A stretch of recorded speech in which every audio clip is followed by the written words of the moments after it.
नमस्कार मेरे प्यारे बच्चों, आप सभी का एक बार फिर से हमारे इस YouTube चैनल में स्वागत है। आज आप सबके लिए एक मैं बहुत इंपॉर्टेंट टॉपिक को जो इलेक्ट्रोकेमिस्ट्री से रिलेटेड है उसको लेके आया हूँ और इसका नाम आपको मैं बता दे रहा हूँ, इलेक्ट्रोलाइटिक सेल। आप सभी लोग एक बात ध्यान में रखिएगा कि मैं आज एक ऐसे टॉपिक के बारे में डिस्कस करने चल रहा हूँ जो आगे चल के आप ऑर्गेनिक केमिस्ट्री में या जनरल ऑर्गेनिक केमिस्ट्री में या इनऑर्गेनिक केमिस्ट्री में आप इसका यूज करेंगे। तो मेरे कहने का मतलब क्या है कि आप ये समझने की कोशिश करिए कि आपका ऑर्गेनिक केमिस्ट्री का, इनऑर्गेनिक केमिस्ट्री का या आपके पास जो भी आपके पास जीओसी है, जनरल ऑर्गेनिक केमिस्ट्री है, उनमें इन कॉन्सेप्ट को अपनाया जाए। तो थोड़ा सा आप समझने की कोशिश करिएगा क्योंकि ये वीडियो आप सबके लिए बहुत ही यूजफुल होने वाला है और आपको मैं इतना बताना चाहता हूँ कि आप बड़े ही आसानी से इस पूरे वीडियो को अच्छे से समझ सकते हैं। और मैं आपसे बस इतना प्रॉमिस कर रहा हूँ कि आप स्टार्टिंग से लेके अंत तक देखिएगा और मैं इतना दावा करता हूँ कि आपको इस वीडियो का हर एक पॉइंट अच्छे से समझ में आएगा। तो आइए चलते हैं एक नए वीडियो की तरफ, नए पॉइंट की तरफ, नए टॉपिक की तरफ जिसका नाम है इलेक्ट्रोलाइटिक सेल। मैं आपको एक सिंपल सी बात बता दूं कि जो इलेक्ट्रोलाइटिक सेल होता है ये वास्तव में एक इलेक्ट्रोलाइसिस फिनोमेना होता है। जैसा कि आप सभी लोगों ने सुना भी होगा कि हम सभी लोग पायरोलाइसिस सुने होंगे, हाइड्रोलाइसिस भी सुने होंगे, ठीक है। बिल्कुल वैसे ही एक टाइप का क्या है, इलेक्ट्रोलाइसिस है। यहां पर आप बात ध्यान में रखिएगा, हमारे सबके पास ये जो इलेक्ट्रोलाइटिक सेल है, बात समझने की कोशिश करिएगा। ये जो हमारे पास इलेक्ट्रोलाइटिक सेल है, अगर हम इसकी बात करें तो सिंपली आप लिख सकते हैं it is a phenomena of electrolysis. ये इलेक्ट्रोलाइसिस का क्या होता है, फिनोमेना होता है। अगर हम यहाँ पे लाइसिस मतलब देखिए तो इसका मतलब होता है ब्रेकिंग होना, यानी आप खुद समझने की कोशिश करिए, यहाँ पर कोई न कोई चीज क्या होगा, टूटेगा। और किसकी हेल्प से टूटेगा, with the help of electricity. यानी आप ये बोल सकते हैं, ध्यान दीजिएगा, आप ये पूरा अगर डेफिनेशन देना चाहे तो ऐसा बोल सकते हैं कि ब्रेकिंग ऑफ substance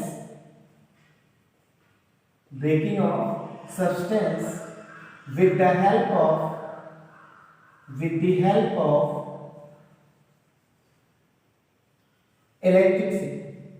इलेक्ट्रिसिटी के हेल्प से सब्सटेंस का ब्रेक होना क्या कहलाएगा, इलेक्ट्रोलाइसिस कहलाएगा। और आप सभी लोग इस इलेक्ट्रोलाइसिस फिनोमेना को कैसे समझाएंगे, मैं उसका एक पहले आपको एक प्रोफार्मा, एक फाइल जैसा तैयार करके बना रहा हूं, थोड़ा सा उसे सोचिए। इलेक्ट्रोलाइसिस में होता क्या है, सबसे पहले यहां पर क्या किया जाता है, एक बहुत बड़ा सा या जैसा भी एक आप टैंक लेंगे।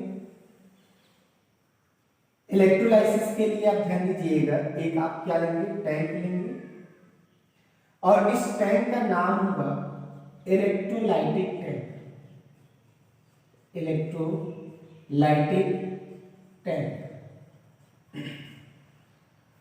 दूसरी बात क्या होगा, इसमें आप दो रॉड डालेंगे,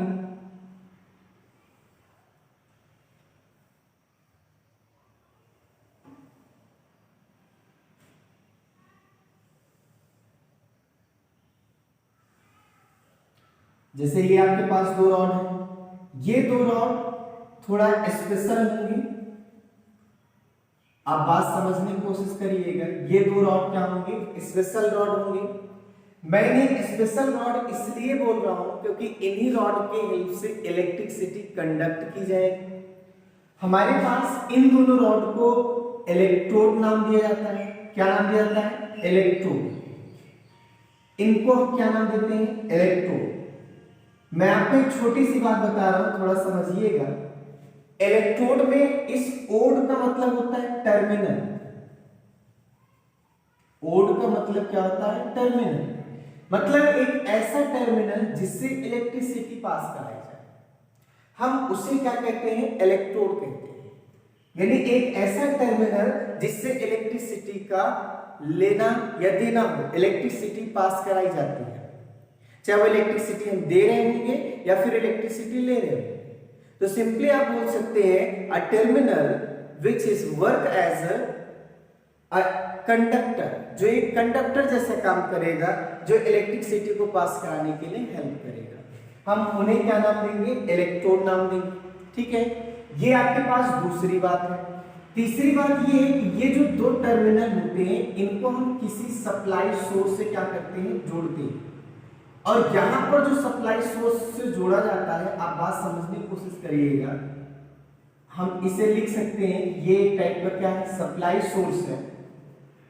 बात को समझने की कोशिश करिएगा, यहां जो सप्लाई सोर्स होगा वो क्या रहेगा? डीसी रहेगा।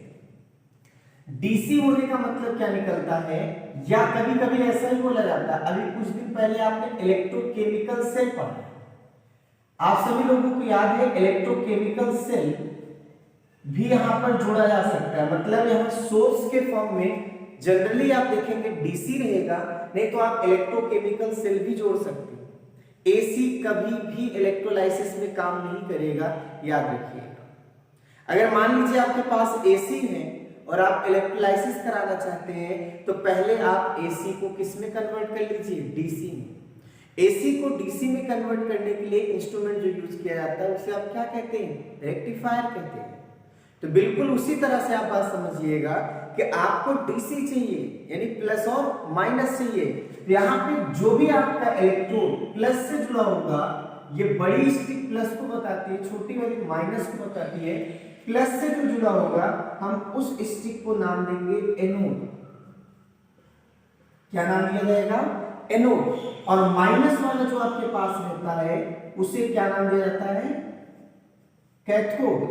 मतलब ये जो स्टिक है इसे हम सभी लोग क्या नाम देने वाले हैं? एनोड। और इस स्टिक को क्या नाम देने वाले हैं? कैथोड। ये छोटी सी बात है, थोड़ा इसको समझिए। ठीक है, फिर हम क्या करते हैं कि ये जो टैंक हमने लिया है, इस टैंक में एक सॉल्यूशन डाल देते हैं। अब आप सॉल्यूशन कह रहे हैं, इस सॉल्यूशन में क्या कैरेक्टर होना चाहिए? तो फिर से मैं एक बात बोल रहा हूं कि ये सॉल्यूशन थोड़ा स्पेशल होना चाहिए। स्पेशल ये होना चाहिए कि सॉल्यूशन में करंट पास हो। तो अब आप समझना, इस सॉल्यूशन को हम क्या नाम देते हैं? ये जो सॉल्यूशन हमारे पास होता है, जो भी ये सॉल्यूशन है, इसे हम कहते हैं इलेक्ट्रोलाइटिक सॉल्यूशन। क्या नाम दिया जाता है? Electrolytic solution. अब ये जो इलेक्ट्रोलाइटिक सॉल्यूशन होगा ये दो फॉर्म में रहेगा, या तो ये मॉल्टन फॉर्म में रहेगा या फिर ये एक्वस फॉर्म में रहेगा। बस केवल यहाँ पे दो ही स्टेज हो सकती है इस सॉल्यूशन के रहने का, या तो मॉल्टन फॉर्म में रहने वाला है या फिर एक्वस फॉर्म में रहने वाला है। ठीक है, अच्छा अब और एक बात सुन लीजिए, आप याद रखना एनोड पर हमेशा always oxidation reaction take place. ये बात आपको समझने वाली है कि एनोड पर हमेशा ऑक्सीडेशन रिएक्शन होगा, और जो कैथोड हमारे पास है इस पे हमेशा क्या होगा? रिडक्शन होगा। ऑक्सीडेशन मतलब क्या होता है? लॉस ऑफ इलेक्ट्रॉन, मुझे पता है। रिडक्शन मतलब क्या होता है? Gain of electron. एक एक बात मैं लिख भी दे रहा हूं। जब आप इसमें सप्लाई देंगे तो आप एक बात ध्यान दीजिएगा, यहां पर इस सॉल्यूशन में इलेक्ट्रोलाइटिक है तो प्लस भी रहेगा और माइनस भी रहेगा। प्लस वाले को हम क्या बोलते हैं? कैटायन बोलते हैं। ये जो प्लस वाला होगा वो निगेटिव इलेक्ट्रोड की तरफ जाएगा। निगेटिव वाला हमारे पास कौन है? कैथोड, यानी जो कैटायन है, ये जो कैटायन हमारे पास है वो कैथोड की तरफ चलेगा, और जो एन आयन है वो कहां चलेगा? एनोड की तरफ। तो याद करने का सिंपल सा भी तरीका है, कैटायन किसकी तरफ? कैथोड की तरफ। एन आयन किसकी तरफ? एनोड की तरफ। ठीक है, तो ये पूरा का पूरा जो हमने सेटअप तैयार किया है वो एक इलेक्ट्रोलाइसिस का है। और अब आपको इनमें एक लास्ट बात एक लाइन में बता दे रहे हैं, थोड़ा अच्छे से समझिएगा। इलेक्ट्रोलाइटिक सेल मतलब क्या है? अगर आप डेफिनेशन पूछना चाहते हैं तो बोल सकते हैं कि cell in which electric energy convert into chemical energy.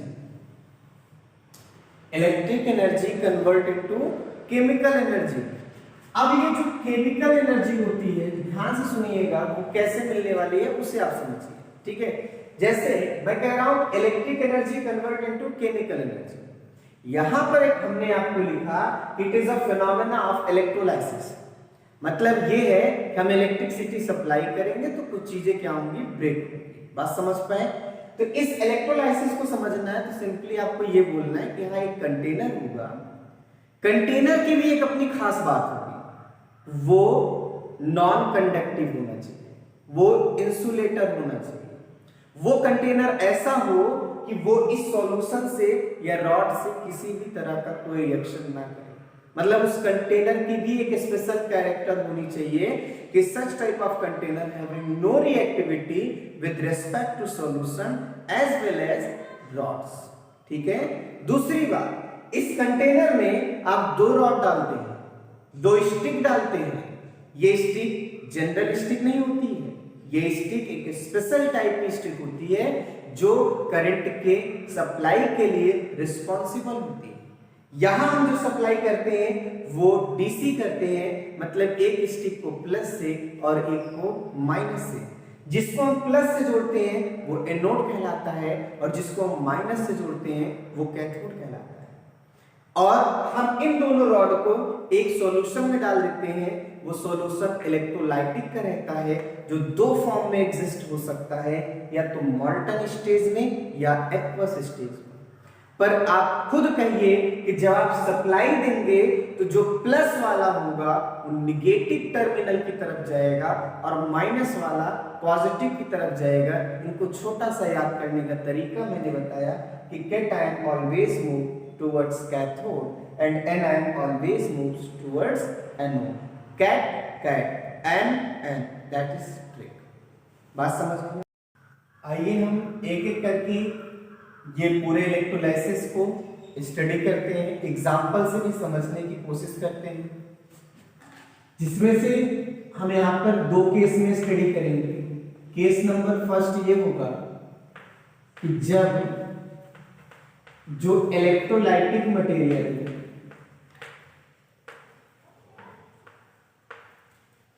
वो किस फॉर्म में रहे?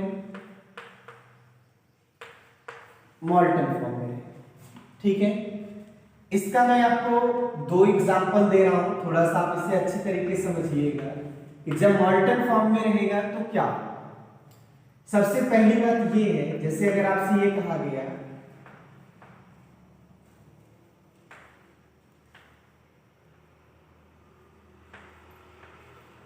ऐसा पूछ सकता है इलेक्ट्रोलाइसिस ऑफ NaCl, ठीक है,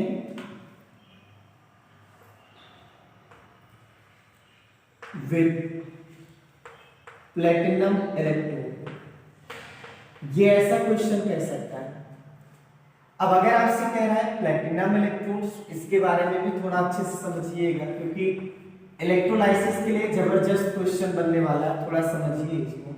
आप अगर जनरल सा फिगर बनाना चाहते हैं तो कुछ ऐसा कह सकते हैं, ये आपके पास एक क्या है? कंटेनर, ठीक। इस कंटेनर में हम क्या करेंगे? प्लेटिनम्स की, ये जैसे आपके पास प्लेटिनम के दो क्या रहेंगे? रॉड रहेंगे प्लेटिनम का,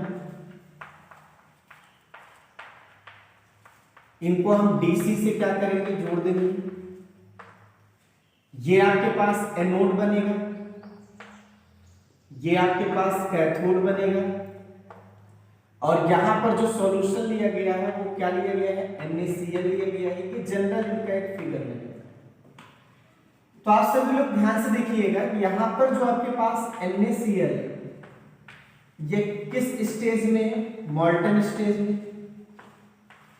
मॉल्टन स्टेज होने का मतलब क्या है कि हम सबसे पहले क्या चेक करेंगे कि how many ion are possible. तो पॉसिबल आयन क्या हो सकते हैं? तो भाई मॉल्टन स्टेज में है तो यहाँ पे पॉसिबल आयन क्या हो सकता है? Na+ हो सकता है और Cl क्या हो सकता है? माइनस हो सकता है, इसके अलावा कुछ भी नहीं। अब आप क्या करेंगे, इलेक्ट्रोलाइसिस का फिनोमेना स्टार्ट करेंगे लिखना। तो जब आप इलेक्ट्रोलाइसिस कराएंगे तो आप ध्यान देंगे रिएक्शन दो जगहों पे होगा। एक रिएक्शन आपके कहां पे होगा, एट एनोड, दूसरा रिएक्शन आपके पास कहां पर होगा, एट कैथोड। ध्यान देने वाली बात यह है कि एनोड पर हमेशा कौन सा रिएक्शन होगा, ऑक्सीडेशन, याद रहे। कैथोड पर हमेशा कौन सा रिएक्शन होने वाला है, रिडक्शन। ये चीज बिल्कुल याद है। यहां पर अगर हम एनोड की बात करते हैं जो एक टाइप का ऑक्सीडेशन रिएक्शन दिखाने वाला है, थोड़ा सा आप इसको समझने की कोशिश करिएगा। मैंने आपको वहां पे बताया है कि एनोड पर कौन आने वाला है, एनायन। एनायन हमारे पास कौन है यहाँ पे, Cl-। तो Cl- आपका कहां पर आएगा, एनोड पर। किसके लिए, ऑक्सीडेशन के लिए। तो ऑक्सीडेशन मतलब क्या है, लॉस ऑफ इलेक्ट्रॉन। Cl- क्या करेगा, ये Cl2 कन्वर्ट होगा जब ये दो इलेक्ट्रॉन को क्या कर देगा, लॉस कर देगा। इस तरह से ये रिएक्शन बनेगा। और अगर कैथोड पर देखें तो कौन आने वाला है, कैटायन। और कैटायन में आप ध्यान दीजिएगा Na+, और ये आपके पास करेगा क्या, देखिए रिडक्शन मतलब क्या होता है, इलेक्ट्रॉन को गेन करना, सोडियम में कन्वर्ट हो जाएगा। ठीक है, अगर हम इन दोनों रिएक्शन को क्या करते हैं, ऐड कर लेते हैं, तो फाइनली आप देखिए तो क्या रिएक्शन बनने वाला है, 2Na+, 2Cl-, एरोमान, 2Na+Cl। ये आपका इलेक्ट्रॉन ये क्या हो जाएगा, कैंसिल हो जाएगा। अब आप खुद बताइए, जब आपने इलेक्ट्रिसिटी सप्लाई किया तो क्या एक रेडॉक्स रिएक्शन हो रहा है, बोलिए। अभी आपने इसके पिछले वाले वीडियो में आपने देखा था कि रेडॉक्स रिएक्शन से इलेक्ट्रिसिटी मिला था, और आज आप देख रहे हैं कि इलेक्ट्रिसिटी से आपको रेडॉक्स रिएक्शन मिल रहा है ना। इंपॉर्टेंट बात, तो समझते रहिए इसको। ये आपके पास है, थोड़ा सा इसको समझिए।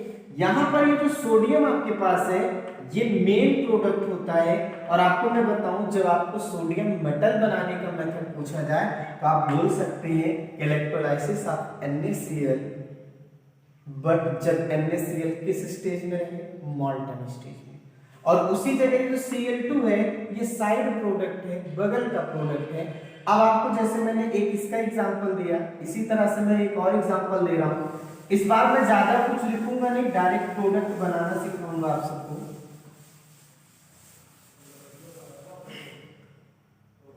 जैसे अगर मान लीजिए यहाँ पे हमने MgBr2 का इलेक्ट्रोलाइसिस कराया किस स्टेज में, ये मॉल्टन स्टेज में। और दूसरी जगह AlCl3 का हम इलेक्ट्रोलाइसिस कराएंगे किस स्टेज में, मॉल्टन स्टेज में। तो थोड़ा सा इसको आप समझिए, यहाँ पर पॉसिबल आयन क्या होंगे, Mg+2 और क्या होगा, Cl-। यही आपके पास क्या रहेंगे, पॉसिबल आयन। तो पॉसिबल आयन की जानकारी हमेशा होनी चाहिए। यहां पर पॉसिबल आयन क्या होगा, यहां पर जो पॉसिबल आयन होगा वो Al पर +3 और Cl पर क्या होगा, माइनस, राइट। अब आप जरा देखिए, एनोड पर रिएक्शन आप लिखेंगे और कहां लिखेंगे, कैथोड पर रिएक्शन लिखेंगे।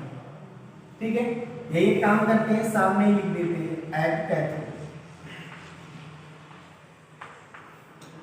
एनोड पर रिएक्शन ऑक्सीडेशन का होगा। एनोड पर कौन आएगा, Cl-, यहां पर आएगा कैथोड पे +2 आएगा Mg वाला। ये Cl- क्या करेगा, इलेक्ट्रॉन देकर Cl2 में कन्वर्ट हो जाएगा, और Mg+2 क्या करेगा, इलेक्ट्रॉन लेके Mg में कन्वर्ट हो जाएगा, राइट। इन दोनों को आप मिला दीजिए, मिलाने के बाद देखिए क्या मिलेगा, Mg+2, 2Cl- Mg और +Cl, राइट। ये आपके पास मेन प्रोडक्ट है, ये आपके पास साइड प्रोडक्ट है। तो जरा ध्यान दीजिएगा, मैग्नीशियम को बनाने का अगर कोई मेथड पूछे तो इस तरह से आप बोलते हैं, यहाँ पे इलेक्ट्रोलाइसिस फिनोमेना को अपनाया गया। ठीक है, इसी तरह से आप इसको भी कर सकते हैं, राइट। तो आप क्या करेंगे, इसको भी अपने आप से कर लेंगे। तो अब हम आते हैं केस नंबर 2। केस नंबर 2 आपके पास बड़ा इंपॉर्टेंट है, और उसके आपको मैं 3-4 एग्जांपल दूंगा, और हर एक एग्जांपल खुद में बहुत इंपॉर्टेंट है।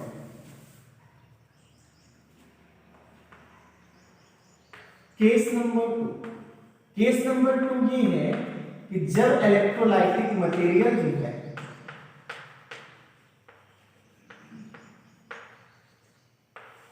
किस फॉर्म में रहेगा, एक्वस फॉर्म में रहेगा। ठीक है, जैसे मैं एक छोटा सा आपको एग्जांपल दे रहा हूं, थोड़ा सा आप इसको समझिएगा। एक पहला एग्जांपल दे रहा हूं, NaCl एक्वस। ये NaCl ध्यान दीजिएगा एकदम से क्या है, कंसंट्रेटेड। ठीक है, यानी हमको क्या करना है, कंसंट्रेटेड NaCl के एक्वस सॉल्यूशन को इलेक्ट्रोलाइसिस करना है। मतलब मेरा क्वेश्चन ये है, कंसंट्रेटेड NaCl के एक्वस सॉल्यूशन का क्या कराना है, इलेक्ट्रोलाइसिस कराना है। राइट, अब यहां पर ध्यान दीजिए, दो चीजें आ गई, एक तो NaCl है, एक एक्वस है। यानी एक आपके पास NaCl मिल गया है और एक क्या चीज मिला हुआ है, H2O मिला हुआ है। मेरी बात समझ रहे हैं आप? तो अगर हम सबसे कोई पूछे कितने पॉसिबल आयन होंगे, तो सिंपली हम बोल सकते हैं पॉसिबल आयन में एक तो आयन Na+ होगा, एक आयन Cl- होगा, एक H+ होगा और एक क्या होगा, OH- होगा। राइट, तो इतने पॉसिबल आयन, बात समझिए आप। तो अगर इनको आप फिगर से बनाना चाहते हैं तो आप ऐसे बता सकते हैं, ये आपके पास एक कंटेनर लिया गया है, इस कंटेनर में आप क्या करेंगे, इलेक्ट्रोड्स बता देंगे। यहां पर मैंने इलेक्ट्रोड्स नहीं बताया, मान लीजिए ये प्लेटिनम का इलेक्ट्रोड है। किसका इलेक्ट्रोड है, प्लेटिनम का इलेक्ट्रोड है। थोड़ा समझिएगा, तो एक आपके पास एनोड बनेगा, एक क्या बनेगा, कैथोड बनेगा। इनको आप ऐसे जोड़ दीजिए कि ये आपके पास प्लस से है और ये आपके पास क्या है, माइनस है। यहां पर आप NaCl का कंसंट्रेटेड सॉल्यूशन लेंगे विद वाटर, ये आपके पास सॉल्यूशन रहेगा।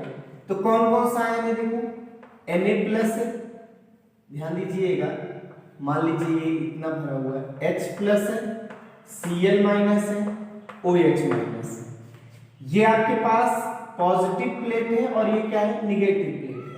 जब आप सप्लाई देंगे तो क्या होगा, H+ इधर जाएगा, Na+ इधर जाएगा, Cl- इधर आएगा, OH- इधर आएगा। यानी आप बोल सकते हैं कि आफ्टर इलेक्ट्रोलाइसिस मतलब ये एक सप्लाई जब आप इलेक्ट्रिसिटी की कर देंगे, तो यहां रिएक्शन क्या होगा, दो तरह का। एक रिएक्शन आप कहां पर देखेंगे, एनोड पर, जैसा कि पिछली बार देखे थे। एनोड पर हमेशा कौन सा रिएक्शन होने वाला है, ऑक्सीडेशन होने वाला है। ये हमेशा ब्रह्मा जी का वरदान है। ये एनोड जो आपके पास रहता है, इस पे कौन से आएंगे, एन आयंस आएंगे। एन आयंस में कौन आएगा, Cl- और कौन आएगा, OH-। मेरी बात समझ रही है आपको? दूसरी बात, ऐसे ही आप सोच लीजिए कि एट कैथोड, अगर हम कैथोड पर देखें तो हमेशा कौन सा रिएक्शन होगा, रिडक्शन होगा। और दूसरी चीज कौन सा आयन आने वाला है, कैटायन। और अगर हम कैटायन की बात करें तो एक Na+ है और एक क्या है, H+। इतनी बात समझ में आई आपको? ठीक है, अच्छा ये बताइए, ये आपके पास है Cl- OH-, किस मकसद से आए हैं, ताकि उनका ऑक्सीडेशन हो।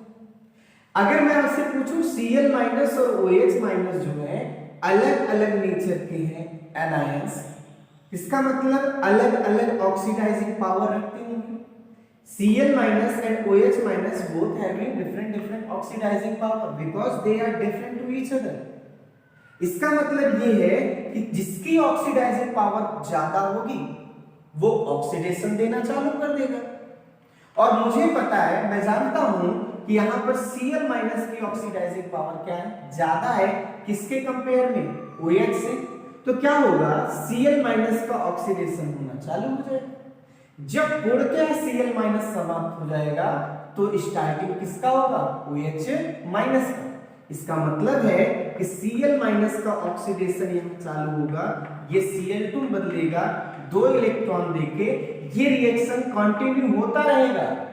ये जब तक होता रहेगा तब तक OH का नहीं होगा। जब ये समाप्त हो जाएगा तो OH- का स्टार्टिंग हो जाएगा। ठीक है, अच्छा एक बात और, कैथोड पर देखिए तो किस नेचर से है, रिडक्शन के। फिर से मैं बोलूंगा ये दोनों क्या है, अलग अलग है, they are different to each other. इसका मतलब है they having different power of reducing. इनमें रिड्यूसिंग पावर क्या होगी, अलग अलग होगी, किसी का ज्यादा होगा तो किसी का कम होगा। यहाँ मुझे याद है इसलिए बता दे रहा हूं कि H+ का रिड्यूसिंग पावर Na+ से क्या है, ज्यादा है। यानी H+ जब पूरा रिड्यूस्ड हो जाएगा तो स्टार्टिंग किसकी होगी, Na+ की। इसलिए आप ध्यान दीजिए H+ आपका रिड्यूस हुआ, किसमें कन्वर्ट हो गया, हाइड्रोजन। ठीक है। और अब मैं आपको एक बात बता दूं, यहाँ पे OH- बचा है, वेट कर रहा है, यहाँ Na+ वेट कर रहा है। ये दोनों एक दूसरे को देख नहीं पाएंगे, लाइक A+ एक माइनस एक दूसरे के पास चले जाएंगे, और Na+ और OH- ये दोनों मिलके NaOH बना लेंगे, जो पीपीटी के फॉर्म में नीचे क्या होंगे, बैठ जाएंगे। ये इसका मेन प्रोडक्ट होता है, बात समझिएगा। यहाँ पर अब जैसे यहाँ पर क्लोरीन और हाइड्रोजन भी साइड में प्रोडक्ट बना है, अगर आप पूरे रिएक्शन को लिखना चाहते हैं तो कैसे लिखेंगे, थोड़ा सा इसको देखिएगा। अगर आप पूरे रिएक्शन को लिखना चाहते हैं तो पूरे रिएक्शन को कुछ इस तरह से लिखेंगे, NaCl विद वाटर। आपको सबसे पहले क्या मिला है, देखो NaOH मिला हुआ है, राइट, हाइड्रोजन मिला हुआ है, और क्या मिला हुआ है, क्लोरीन मिला हुआ है। हाइड्रोजन आपका कैथोड प्रोडक्ट है, ये आपके पास एनोड प्रोडक्ट है, और ये तो बॉटम पर मिला हुआ है, पीपीटी के फॉर्म में मिला है। तो आप सभी लोगों को पहले टाइप का इलेक्ट्रोलाइसिस समझ में आया, जब हम कौन सा केस स्टडी कर रहे हैं, सेकेंड केस। ठीक है।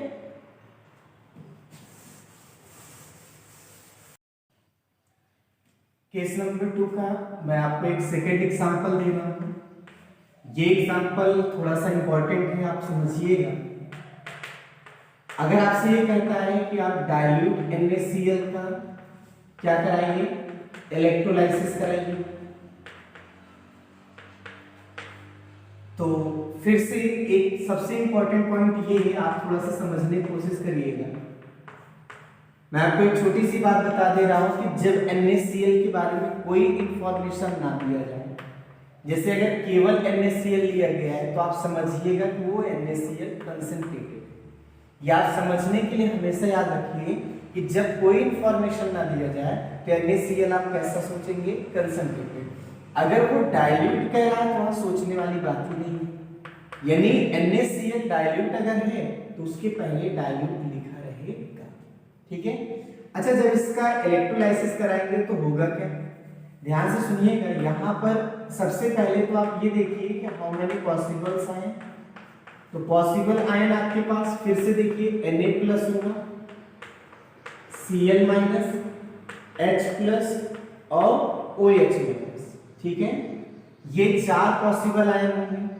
फिर उसके बाद आप देखिए जब आप इसमें सप्लाई कर देंगे इलेक्ट्रिसिटी का, मतलब इलेक्ट्रोलिसिस फिनोमेना होगा, तो जो रिएक्शन होंगे उनको अगर आप ध्यान देंगे, रिएक्शन में एक आपके पास होगा कौन सा रिएक्शन, एट एनोड, एनोड पर रिएक्शन होगा।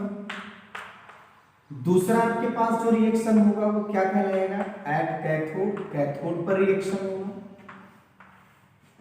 एनोड पर हमेशा कौन सा रिएक्शन होगा, ऑक्सीडेशन, ये मैं बार बार बोल रहा हूं। और कैथोड पर हमेशा कौन सा रिएक्शन होगा, रिडक्शन। एनोड पर एन आयंस आएंगे, और एन आयंस यहां पर कौन से हैं, ध्यान दीजिएगा, Cl- है, और कौन सा है, OH-। यहां पर कौन आएगा, कैटायन आएगा, यहां पर Na+ और क्या आएगा, H+। यहां थोड़ा आपको समझने वाली बात है। जैसे अगर इनकी बात करें तो मैंने कहा था रिड्यूसिंग पावर किसकी ज्यादा है, H+ का, तो आपने सिंपली बोल दिया H+ जो आपके पास है वो रिड्यूस हो गया, इलेक्ट्रॉन 2 एक्सेप्ट करके किसमें कन्वर्ट हो गया, हाइड्रोजन गैस। ये जो प्रोडक्ट है वो कैथोड प्रोडक्ट है। कौन सा प्रोडक्ट है, यानी हम बोल सकते हैं एट कैथोड ये प्रोडक्ट आपको क्या होगा, मिलेगा। इसी जगह पे जैसे Cl- OH- है, अब थोड़ा सा यहाँ पे ध्यान दीजिएगा कि अगर आपने डाइल्यूट NaCl लिया है, कंसंट्रेटेड NaCl जब आपने लिया था, तो देखा था कि वहां पर ध्यान दीजिए कंसंट्रेटेड जब NaCl लिए थे तो आप देखे थे कि ये जो Cl माइनस है इसका ऑक्सीडेशन होगा। याद रखिए कि अगर आप डाइल्यूट लेते हैं तो डाइल्यूट की सिचुएशन में किसका ऑक्सीडेशन होगा, OH माइनस का। तो आप बोल सकते हैं डाइल्यूट की कंडीशन में ऐसा है, in case of dilute OH minus की ऑक्सीडाइजिंग पावर Cl माइनस से थोड़ा सा ज्यादा हो जाएगी। तो इस तरह से आप बोलेंगे OH माइनस का ऑक्सीडेशन होगा। तो ऑक्सीडेशन जब OH माइनस का होगा तो बनेगा क्या, ध्यान दीजिएगा H2O, ऑक्सीजन और 2 इलेक्ट्रॉन ये क्या करेगा, निकाल देगा। ठीक है, अब अगर हम यहां देखें इन दोनों को मिला दें, इन दोनों को मिलाने के बाद जो आपके पास रिएक्शन मिलेगा वो क्या मिलेगा, 2H plus 2OH minus arrow mark H2O half O2 और H2। और अगर इस रिएक्शन को हम इस तरह से भी लिखना चाहें तो ऐसे भी लिखा जा सकता है। इसे भी देखिएगा क्या लिखा जा सकता है, 2H2O इलेक्ट्रोलाइसिस तो हाफ O2 H2O और H2, ये आपके पास एनोड का प्रोडक्ट है तो हमने एनोड प्रोडक्ट नाम दिया। ये आपके पास कैथोड का प्रोडक्ट है इसलिए हमने आपको कैथोड प्रोडक्ट नाम दिया। ठीक है, ये सबसे स्पेशल केस है। अगर आप ध्यान दिए होंगे तो केस क्या था कि आपको इलेक्ट्रोलिसिस कराना है डाइल्यूट NaCl। यहां पर इलेक्ट्रोलिसिस जो है NaCl का नहीं हुआ है, यहां इलेक्ट्रोलिसिस जो है वाटर का हो गया है। तो क्वेश्चन ये बनता है कि आपको NaCl मिलाने की क्या जरूरत है। तो आप बात को समझिए कि अगर वाटर प्योर फॉर्म में रहता है उसमें किसी भी तरह से कोई भी इलेक्ट्रोलाइसिस आप नहीं करा सकते, तो उसकी इलेक्ट्रोलाइसिस कराई जा सके इसलिए NaCl मिलाया, क्योंकि प्योर फॉर्म में वाटर जो होता है ये वीक इलेक्ट्रोलाइटिक है। और वीक इलेक्ट्रोलाइटिक मतलब क्या है, ये उतना आयन प्रोवाइड नहीं करा पाएगा जिससे इलेक्ट्रोलाइसिस अच्छा बन पाए। इसलिए आप ध्यान दीजिए कि इलेक्ट्रोलाइसिस की बेटर परफॉर्मेंस के लिए हमको NaCl मिलाना पड़ा। वो NaCl आयंस बनाने में थोड़ा सा मदद करे। इतनी बात समझ में। ये सेकेंड केस था जो बहुत इंपॉर्टेंट केस है, याद रखिएगा। थर्ड केस में आपको एक ऐसा केस बता रहा हूं जो सबसे ज्यादा इंपॉर्टेंट है, ये कंपटीशन में भी आया हुआ है, थोड़ा सा इसे भी अच्छी तरीके से समझिएगा। वो थर्ड केस है क्या, थर्ड केस ये है, अगर ये कह दे NaCl के एक्वस सॉल्यूशन का आपको इलेक्ट्रोलाइसिस कराना है, इलेक्ट्रोलाइसिस कराना है, पर यहां पर ध्यान दीजिएगा वो अगर ये कहते हैं Hg इलेक्ट्रोड के साथ, ये थोड़ा सा इंपॉर्टेंट क्वेश्चन है, ध्यान दीजिएगा, मरकरी इलेक्ट्रोड के साथ, तो क्या होगा, तो फिर से वही बात हुआ, क्या चीज, हम पॉसिबल आयन देखेंगे। तो पॉसिबल आयन आपके पास क्या रहेगा, Na plus Cl minus OH minus H plus, यही पॉसिबल आयन होंगे। रिएक्शन में डायरेक्ट लिख देता हूं, एट एनोड और दूसरा रिएक्शन एट कैथोड। अगर हम एनोड की बात करें तो यहां एनोड पर N आयन आएगा, Cl माइनस आएगा और कौन आएगा, OH माइनस आएगा। क्यों आएंगे, ताकि इनका क्या हो जाए, ऑक्सीडेशन हो जाए। और यहां पर ध्यान दीजिएगा NaCl की कोई सिचुएशन नहीं दी गई है। आप याद रखिए जब कभी भी NaCl की कोई कंडीशन ना दी जाए समझ लीजिए वो कंसंट्रेटेड है।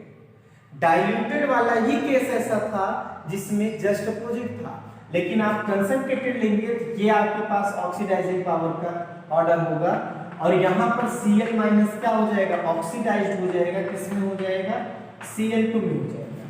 यहां पर जो मजेदार वाली बात है वो है एट कैथोड पर रिएक्शन।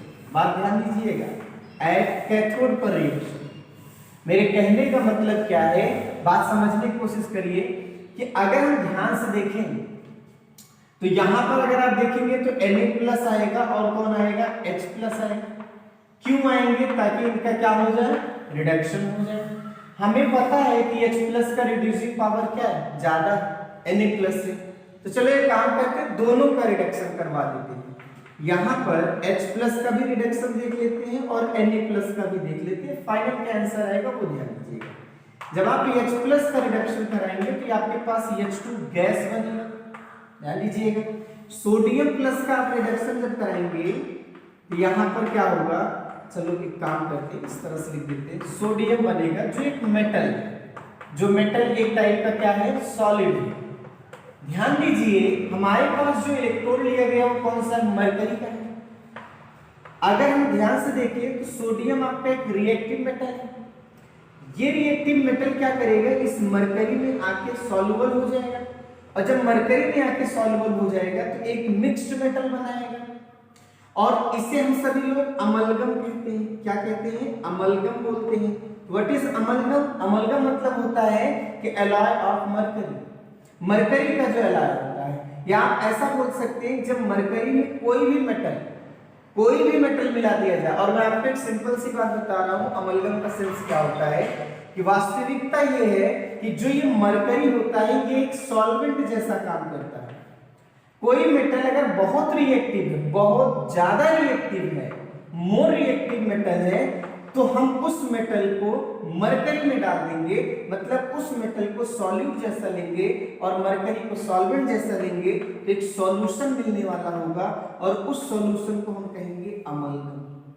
ध्यान दीजिए यहाँ पर सोडियम को आपने मरकरी में डाला है, और यहाँ पर आपके पास हाइड्रोजन भी बनता है, उसको मरकरी में डालें। अब आप खुद बताइए किसकी सॉल्युबिलिटी ज्यादा होगी। तो सोडियम सॉलिड है, वो लिक्विड में आसानी से सॉल्युबल हो जाएगा, पर गैस का लिक्विड में सॉल्युबल उतना अच्छे से नहीं होता। ये हेनरी लॉ आपको बताता है। मतलब आप बोल सकते हैं gas can not soluble easily with respect to solid. तो हम बोलेंगे सोडियम तो अच्छे से सॉल्युबल हो जा रहा है, तो सोडियम मरकरी में अच्छे से जब घुल मिल जा रहा है तो सोडियम का प्रोडक्ट यहाँ बनेगा। मतलब यहाँ ये रिएक्शन नहीं होगा, यहाँ पर ये रिएक्शन पॉसिबल होगा। मेरे कहने का मतलब क्या है, अगर आपने ध्यान दिया होगा इलेक्ट्रोलाइसिस जब आपने कराया तो इलेक्ट्रोलाइसिस का फिनोमेना कुछ बातों पर डिपेंड करता है। पहली बात, इस वाले एग्जांपल से ये समझ आ रहा है कि इलेक्ट्रोलाइसिस का फिनोमेना इलेक्ट्रोड के नेचर पर भी डिपेंड करता है। दूसरी बात, आपने इसके सेकंड वाला एग्जांपल देखा तो वहां ये बताया गया कि इलेक्ट्रोलाइसिस का फिनोमेना नेचर ऑफ इलेक्ट्रोलाइट पर भी डिपेंड करेगा। यानी आपको मैं अब जो बताने वाला हूं उसे थोड़ा सा समझिएगा। अगर आप सभी लोग इतनी पूरे एग्जांपल को समझे हैं, इन्हें भी अच्छे समझिएगा। कुछ फैक्टर का नाम ले रहे हैं, factor which effect on electrolysis. Electrolysis को इफेक्ट करने वाले कुछ फैक्टर, जैसे नेचर ऑफ इलेक्ट्रोलाइटिक मटेरियल। अब नेचर ऑफ इलेक्ट्रोलाइटिक मटेरियल का मतलब क्या होता है? नेचर ऑफ इलेक्ट्रोलाइटिक मटेरियल ये है भाई, अलग अलग इलेक्ट्रोलाइटिक मटेरियल लोगे तो अलग अलग प्रोडक्ट मिलेगा। जैसे NaCl से अलग प्रोडक्ट मिलेगा, MgCl2 से अलग प्रोडक्ट मिलेगा, AlCl3 से अलग प्रोडक्ट मिलेगा। दैट्स। दूसरी बात, मीडियम, ये मीडियम पर भी डिपेंड करेगा। अगर आपको याद हो मीडियम यहाँ दो था, या तो उसका एक मोल्टन स्टेज था या आपको एक्वस स्टेज मिला, और आसानी से आपने एग्जांपल से देखा कि मोल्टन और एक्वस में प्रोडक्ट में चेंजिंग आ रहा है। तीसरी बात, अभी आपने देखा कि वो इलेक्ट्रोड पर भी डिपेंड करता है। इलेक्ट्रोलाइसिस से जो प्रोडक्ट बनेगा उस प्रोडक्ट की स्टेबिलिटी इलेक्ट्रोड्स पर डिपेंड करेगी, जो मेरा लास्ट एग्जांपल था अगर आपको याद हो। और चौथी कंडीशन ये है कि आप ऐसा बोल सकते हैं इलेक्ट्रोलाइटिक मटेरियल